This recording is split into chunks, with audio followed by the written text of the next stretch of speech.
வணக்கம் நண்பர்களே. இன்று அதிகமாக காணப்படும் தைராய்டு பிரச்சனையை பற்றி காண்போம். தைராய்டு என்பது கழுத்தின் முன்பகுதியில் இருக்கும் சிறிய சுரப்பி. ஆனால் நம் உடலின் வளர்சிதை மாற்றம், உடல் எடை, இதய துடிப்பு, உடல் வெப்பநிலை போன்ற பல செயல்பாடுகளை இது கட்டுப்படுத்துகிறது.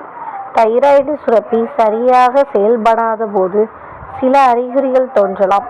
காரணமில்லாமல் உடல் எடை அதிகரிப்பது அல்லது குறைவது, அதிக சோர்வு, முடி உதிர்தல், குளிரை தாங்க முடியாமை, அதிக வியர்வை, இதய துடிப்பு வேகமாக இருப்பது, மலச்சிக்கல் அல்லது அடிக்கடி மலம் கழிப்பது, கழுத்தில் வீக்கம் போன்றவை தைராய்டு பிரச்சனையின் அறிகுறிகளாக இருக்கலாம்.